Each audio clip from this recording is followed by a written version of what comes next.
Hello, book lovers! Welcome back to our story time. Today, we are going to dive into a beautiful and mysterious story called The Children and the Whale by Daniel Frost. This is a gentle tale about two brave siblings who live in a cold, snowy place and go on an adventure across the ice. So, snuggle in, open your imagination, and let's begin the story. The Children and the Whale. In the far, far north, Kuno and Aya gathered around a fire to hear their father's story. He told of a gigantic animal that once swam in the waters around their home. It is 6 times the size of our house. It has a heart as big as a boat and makes a noise that could break human bones, he growled. Have you seen it? Whispered Kuno excitedly. Not since I was your age, their father replied. No one knows where the whale roams. Kuno thought about these words endlessly. For days he watched and ignored little Aya who wanted to play. Have you seen it yet? She asked each afternoon. No, and stop distracting me. I search alone, was his reply. In the night, Kuno dreamed about the big beast. It drifted through the sea and made sounds that thundered throughout the land. How could it be so large and never be seen? One twinkling morning, Kuno awoke. He quietly left the house, took his father's kayak, and crept into the bay. He would find the whale on his own, or so he thought. The sea was very quiet. The gulls swooped and glided above. Below the ocean was alive. The early morning air was freezing. Kuno heard no sound except the rhythmic splash of his paddle. Until, Aya, what are you doing here? I want to help, she hooted with a grin. Kuno was not at all pleased.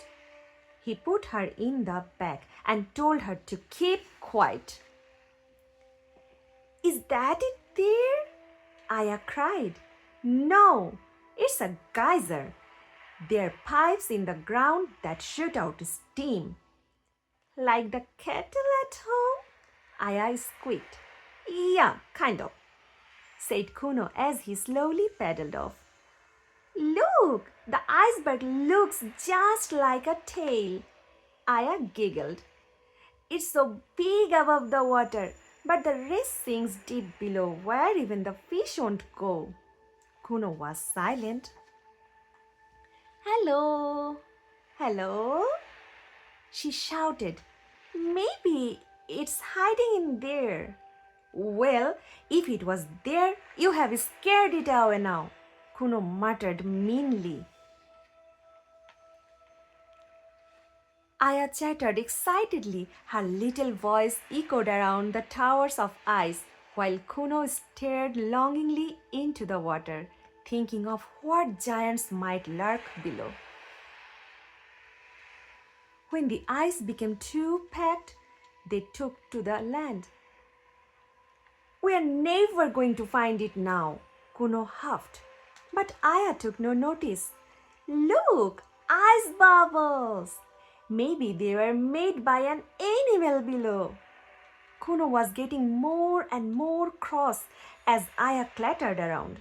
Stop it, he warned. I'll leave you here if you hurt yourself. All this play was attracting unwanted attention, and with a sudden crack, the ground shattered. Aya screamed and slipped back. The ice broke away. Kuno's heart thumped loudly. Why had he let Aya play on her own? He hadn't taken care of her, and now he was sure that she was gone. Out in the blue, Kuno had disappeared from sight, and Aya was alone. Then the leaf of ice she was on began to rock. When Aya looked down, she gasped in surprise. It was the whale, and it was pushing her back to Kuno. It guided them carefully all the way home. As they waved, Kuno said to Aya, "There's a huge, kind heart as big as a boat under the water." They wondered where the whale might roam next. So together they kept a lookout. What a magical journey that was! The children and the whale reminds us that even the smallest explorers can do big things when they are brave and kind. I hope this story inspires you to look at the world around you with wonder and to remember that adventures can happen anywhere, even in your own backyard. That's all for today, friends. Hope to see you soon. Till then, bye.